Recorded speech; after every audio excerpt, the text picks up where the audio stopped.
I've watched my fair share of scary movies. Good ones, bad ones, good bad ones. And they usually teach us the same messages, that every creepy basement is haunted and everything older than your grandmother at a flea market is cursed. If this is presented as so matter of fact from Hollywood to our relatives, then why do so many people label you as superstitious when you even talk about them? So I got thinking, why haven't I seen a ghost? I haven't seen Bigfoot in the woods, or a shadow figure standing at the end of a hallway. And I've been in hundreds, if not thousands of hallways in my life. So I'd like to know, can a group of amateur ghost hunters find evidence beyond a doubt of the paranormal?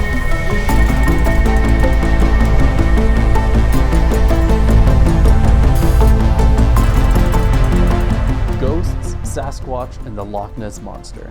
They're all things that scientists have yet to agree are real, but still are researched by thousands of people every year. Why? Why spend hours in a tree stand looking for a Bigfoot when a majority of people might say it doesn't exist? Why sonar the bottom of the Loch Ness for a creature that's been claimed to have been seen only by a handful of people? Why start a documentary series about amateur ghost hunters on the journey to find evidence of the afterlife? I don't know, but our next guest may. He's asked these same questions and dove into the thick of it, attending ghost hunts and Bigfoot conventions to research the researchers and get to the bottom of this mystery. Welcome, Paul. Thank you for joining me on Phantom Rivers today. Thank you very much for having me, Daniel. Could you tell me a bit about yourself and your title? Yeah, so my name is Paul Kingsbury. I'm a professor of geography at Simon Fraser University, and I'm also the Associate Dean undergraduate for the Faculty of Environment. So I know you studied paranormal investigators, but it wasn't quite for the paranormal side. It was more the investigators themselves. Yeah, so the research, I pitched in the grant proposal was that academics have studied the paranormal, the supernatural themes, phenomena quite a lot, actually. So typically in popular culture, think movies, magazines, literature, of course, and folklore.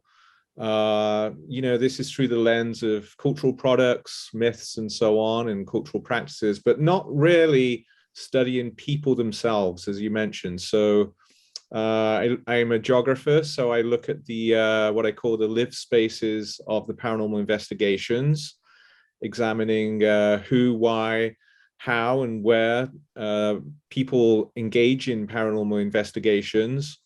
As the research progressed, though, I would say it was impossible to separate at times the, on the one hand, people, and on the other hand, the paranormal phenomena that they were studying. It was things, as usual in social scientific studies, get quite entangled, and that's a good thing. So I wasn't simply observing people studying the paranormal. I would come to help them. I would come to get involved in those investigations as well. So that was actually one of the many surprising and good things about the research. So what got you into this research? Like, what kind of sparked all of it? It's a pretty interesting topic. Some would say very controversial. So I got tenure at Department of Geography, Simon Fraser University. So I was interested in doing something out of the box, something that would not be my kryptonite for research. I do not like getting bored when I write. Writing and research is very hard work. And if I'm not thoroughly engaged in the topic at hand, I can't, I struggle. If one writes, one has to do so with desire and passion. And I felt some big questions about extraterrestrial existence, visiting the Earth, ghosts bring to the fore the possibility of life after death, an extant hominid lurking in the woods that science says doesn't exist. These are interesting questions, but what really makes them interesting is that there are a significant number of people who have had encounters with these various phenomena who swear that they have genuine, inexplicable encounters that they themselves often can't believe. So that kind of intrigues me. And there's been a big surge too in the kind of mainstreaming of paranormal topics, particularly investigations. So think Ancient Aliens on a History Channel, Finding Bigfoot on Animal Planet. So this is also part of the research, is to inquire into why this mainstreaming of paranormal investigations on ostensibly educational TV channels, which of course is quite controversial for some. So I wanted to do something that would engage my mind. There was a massive gap in the academic research where people hadn't really looked at real life people who spend a lot of time, money, and effort studying these phenomena. So that was a good argument that I thought I could secure the research grant. And I actually spoke to a colleague at SFU Geography, which is a wonderfully supportive department to work in since I joined in 2005. And a colleague who kind of looked at these various grant proposals at SSHRC over in Ottawa, I think. And I pitched him my idea. I said, well, I'm thinking of studying UFOs or something similar in terms of the cultural geographies. And he told me, you know what, you should really apply. You should pitch that grant theme, because a lot of the time the committee is pretty bored with the stuff it receives. This would be really interesting. And that kind of emboldened me to write the grant. And I think everyone who's vaguely interested in these topics has a long-standing interest. So, growing up, I grew up in England. This is before the internet days. I'd subscribe, getting in the mail these kind of supernatural, paranormal topics, these monthly magazines that would come in the mail. So it's always captured my imagination. So there's many reasons, I guess, Daniel, for what kind of led me into this, the research program. You mentioned just kind of the reactions of people. What was tended to be the usual reaction when you mentioned that you were studying Bigfoots and aliens and ghosts? Once that grant was landed and applauded, it gave me a lot of legitimacy, I think, in terms of, okay, so he's got in tenure, he's not going in some kind of wild direction with his research. And I made it very clear in that grant proposal. And I often do, when I chat to people like yourself and colleagues, that I'm not studying the paranormal phenomena per se. I'm looking at the investigation cultural geographies, although the paranormal phenomena, whatever they are, is in part of this process of looking at the people in the culture. I would say, though, the grant certainly gave me a lot of legitimacy. I would say SFU, particularly a lot of universities, academic research thrive by asking, unusual or different questions. And I would say I've received a lot of support from colleagues at SFU. I've received a lot of support from the paranormal investigators I've worked with. They see me as someone who can also legitimate their kind of cause and help them with their various missions. I think I was really surprised by a lot of media interest once around about 2016, 2017, when I started to attend UFO conferences, go to crop circle conferences. We have a list of research expertise at SFU, and the media often check in for interviews. So Halloween, I was on the front page of the Vancouver Metro newspaper, 24-hour, these 3 newspapers circulating. That was kind of interesting. There's this kind of fascination of the professor. Is he like Agent Mulder in X-Files, like studying this stuff? So that was kind of another surprising response, I would say, by the media attention devoted to the project. I got the Newsmaker Award at SFU, Media Award, SFU. That was good. I think the most negative comments I've seen are some of the comments in the Vancouver Sun newspaper or the Globe and Mail when there's feature stories on me. People suggest it's a waste of taxpayers' money when they see that grant being given towards me, which the money goes towards mainly training the the graduate students. So some people don't want academics to be studying this stuff, but actually the paranormal topics are thoroughly important because whatever your take on them is, they're completely embedded within our social, cultural narratives of how we make sense as human beings, as people living in various parts of the world. So they're not kind of marginal topics. They are central to our life today in modern society. That's actually how I ended up stumbling across you and the research that you were doing. Was I was researching all of haunted sites in BC and then different people who maybe have studied this in the past. And I did see quite a few of yours,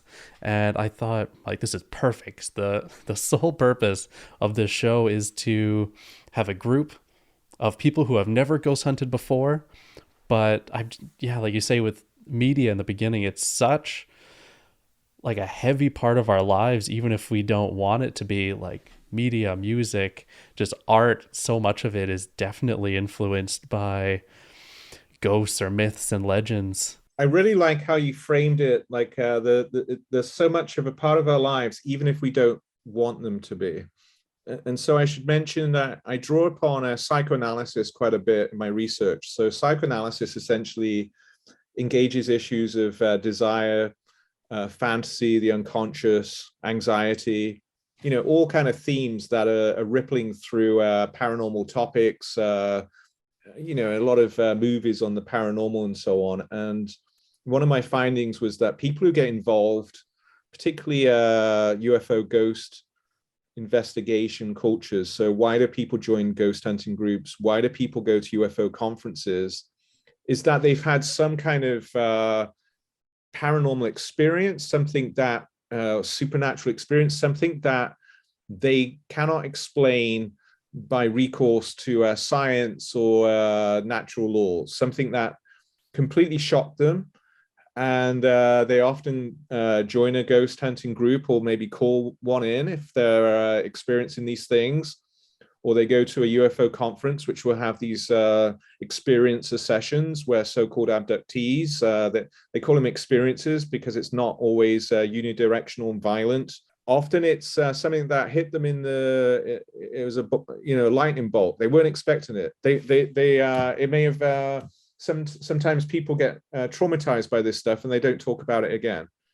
Whereas say another family member decides to drop everything in life and pursue this with massive passion. So I do like how this that little phrase that not always it's not something that we incited or cultivated necessarily when people have encountered a UFO in the sky or a ghost that appeared on a staircase in their home. It's often something that breaks into the mundane world and leaves an indelible impression on their psyche or in their lives. So while you attended these ghost hunts or anything and you're hearing these stories, was there a part of you that even a little bit was kind of thinking maybe there might be something to this, or was it an academic looking the whole time? Classic question. Like many of us, perhaps yourself, I know of people who I trust very well. So I include my mother and father in this, and actually a colleague at SFU, who has seen a ghost or experienced a ghost. Like my dad, for example, heard of his mother's voice while he was shaving in England during the morning, saying, "Don't worry, it's going to be okay." He felt a sense of love in his core of his being. And then later in that day, he discovered his dad died in Ireland. He's in England, and that it was unusual. He knew it instinctively. It's mother's voice, which was unusual because she died shortly after he was born. So those kinds of stories kind of resonate strongly if you're growing up with your dad, who is very straight-laced, and colleagues who swear they've seen ghosts. So in working with the ghosts, I come into the research with these things, and working with the ghost investigators, I would say, personally speaking, I didn't encounter anything that I would say, yeah, that was definitely a ghost. I was always expecting, oh, is this gonna be the moment where I say, yeah, I think that was a ghost. You have these moments where there's the possibility, and that's a crucial moment, the possibility of a paranormal phenomenon occurring. For example, in the police museum in Vancouver, in Gastown, there's there used to be the morgue room in the basement. It's about 1 a.m. I'm with Northern Paranormal Investigations. We're using a spirit box, a ghost box. It's scanning through radio frequencies. You see these on TVs. There's a Faraday cage over the top, and there's like a Q&A session with the potential being spirit on the other side. And it was pretty unnerving for a couple of minutes, where I felt it sounded like some kind of articulate conversation. It's all very late. It's all very dark. It's all very scratchy and fraught, the coherence of the conversation. But there's things that I would really like to dwell on. I'm writing a book at the moment, slowly but surely, especially with COVID. But on my findings, I've got a few other pieces that you've mentioned there, Daniel. But there's certainly encounters during the ghost investigators, which was interesting. I can talk more about examples, but also within those investigation groups themselves, you do have kind of skeptics on there who that these are people who are not necessarily saying they don't exist, but they're kind of on the fence, or that it's kind of where I'm coming from in a sense. But they're quite heterogeneous, these groups. They're not full of people going into someone's house trying to prove there's a ghost. First and foremost, they're trying to falsify or claims that that someone has seen a ghost, or someone's convinced they are being haunted. They're trying to debunk it, with their various gadgets, looking for EMF, frequencies and energies coming from behind people's walls, behind their beds, and something that gives them nauseous or feelings of uneasiness. So it's a highly complex culture as well, this stuff. I did read your chapter in A Place More Void, and in it you kind of mentioned an empty thing, and kind of what I pulled from it was almost the research and want for it to be real can replace the actual thing in your mind and make it a thing. Where I think it was compared where at a Sasquatch conference, it makes it real to people just because there's this much energy that goes into it. Yeah, so that's a good read there, Daniel. If you think about the role of desire in paranormal investigations and the paranormal as well, think the X-Files I Want to Believe poster, right? Which I actually have in my office door outside. That really brings to the fore this wanting, the wanting to believe, and so I'm really interested in that relationship between desire and belief. And in many ways, Sasquatch exemplifies the paranormal object, right? But paranormal essentially means beyond conventional scientific understanding, which demands observations, measurements, predictability, and so on, and certainly conventional science. And the paranormal object as such cannot fulfill those things. In fact, it wouldn't be paranormal if it could be predicted, easily measured, routinely observed, and so on. So in a sense, the paranormal object is the object of desire par excellence. Like it's the perfect object of desire, because you can never quite catch up to it. It's always just out of reach in terms of this closure of empirical proof demanded by science. But on the other hand, the paranormal object is an object insofar as it's a non-empirical object. That is to say, just because you can't measure observe or predict something, it doesn't necessarily mean it doesn't exist. Rather, it's just a different sort of thing or object.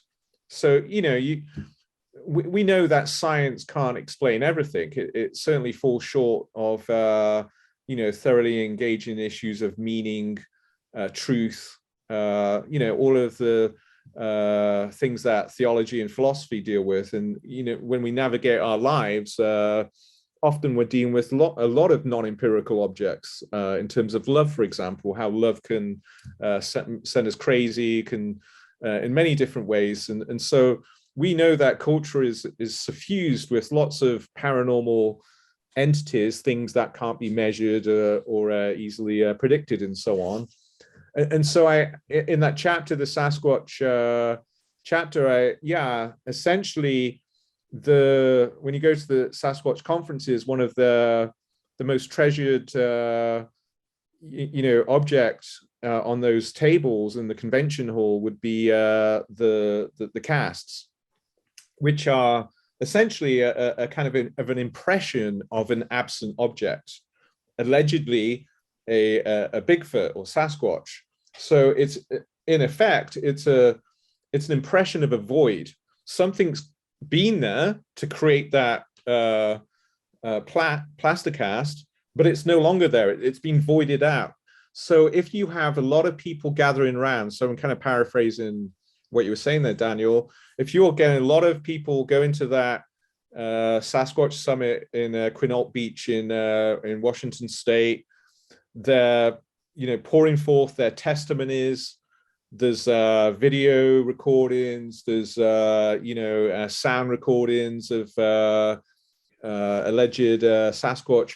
There's a lot of kind of sublimation at work. So this is drawing upon the work of Sigmund Freud, who talks about the rechanneling of libidinal energies into cultural processes. I kind of work more closely with the French psychoanalyst Jacques Lacan, who suggests that sublimation involves the shifting of an object in terms of something in fantasy space. Essentially, it's this raising up of an entity. It could be a sound, it could be an image.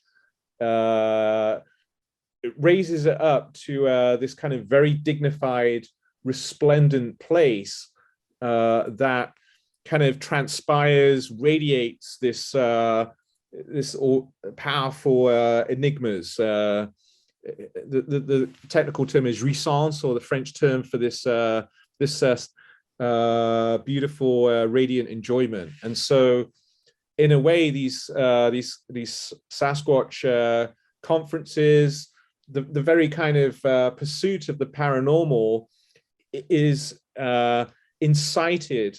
People are pulled by this strange object, this paranormal object. So people are kind of pushed by the object instead of them kind of going around with a net trying to catch butterflies or ghosts. True, they try to do that in a sense, but they're also magnetized by these objects as well, which is thoroughly important for the kind of the grip of that very practice of paranormal investigations, and in fact the glue of social bonds that kind of cohere around these various arenas, be that in a conference or in a field research site.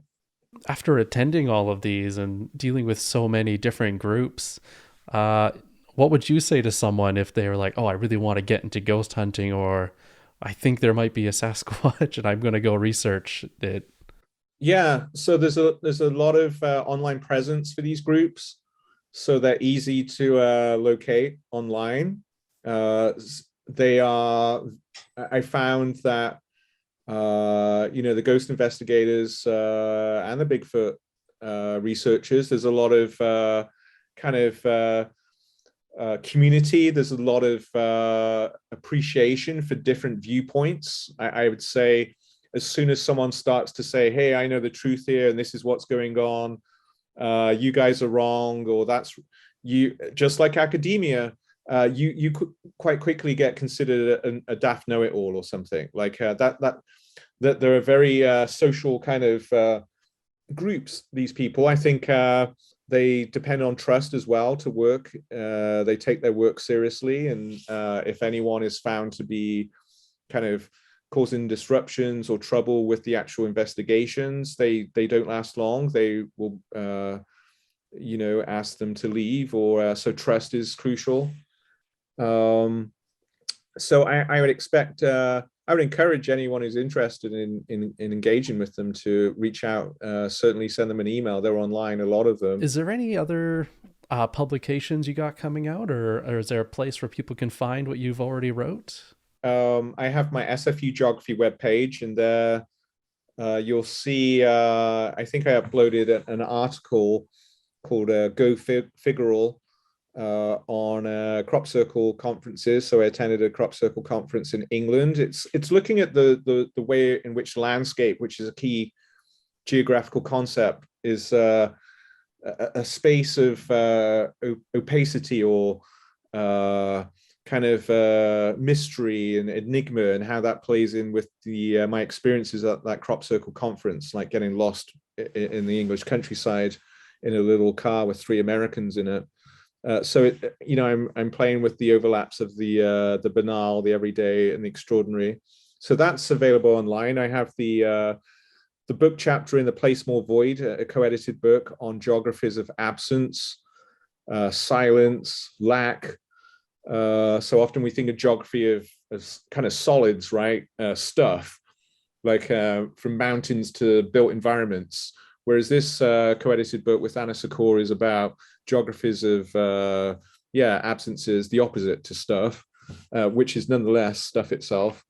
And I'm currently slowly working on a solo authored book, tentatively entitled Investigating Paranormal Investigators, where I will try to bring a kind of narrative voice to do justice to the research, insofar as it's people telling stories and encountering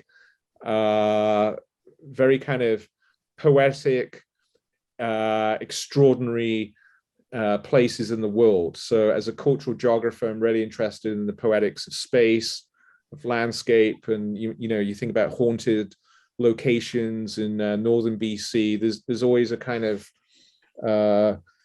mystery to these things, which and I think the best way for me to translate my research to a general audience, not just academics, is by using stories. Oh, and by the way, have you seen a ghost or a Sasquatch? So jumping into this, I have not had any personal ghost experience. There's a couple maybe like kind of weird experiences, but nothing that I've like seen an apparition or have seen like a shadowed shadow person at the end of a hallway or anything. No close encounters then, huh? No. So you know about the shadow people? Yeah. I love researching this stuff, but have never had an encounter myself. You know the Hat Man, right? With the kind of the shadow with the kind of hat at the end of beds. I have. Yeah, so I was teaching about that in my a lecture on paranormal consumption. And so I talked about Coast to Coast AM, the radio show and the various themes and the Hat Man. And then this one student, when she saw the PowerPoint with the figure of the Hat Man, she was like, "Oh my God, how did you how did you know I saw that?" Like she had this experience of seeing the Hat Man at the end of her bed when she was younger, but didn't know it was like a cultural kind of thing. Like oh, weird. And so for her to see that in the lecture at the university and not knowing that other people knew about it, that was quite a moment in the classroom. That is super freaky. Again, it's that overlapping of the extraordinary ordinary, that a lecture, prof lecturing on paranormal consumption, people spending money on paranormal commodities, and that was a good moment. Well, it has been fantastic having you on. I think this has been a lot of really cool information and maybe a little self-reflection for myself as well. Good. Yeah. Well, keep me posted how it goes, Daniel, and say hi to Megan, and happy to help. Oh, perfect. Thank you very much. So that's our interview with Paul Kingsbury. There's a lot to digest from that interview, and probably a bit of self-reflection for me. Next time, join us as we take everything we have learned, pack our gear, and take on our biggest challenge yet. Canada's Annabelle, Mandy the Doll.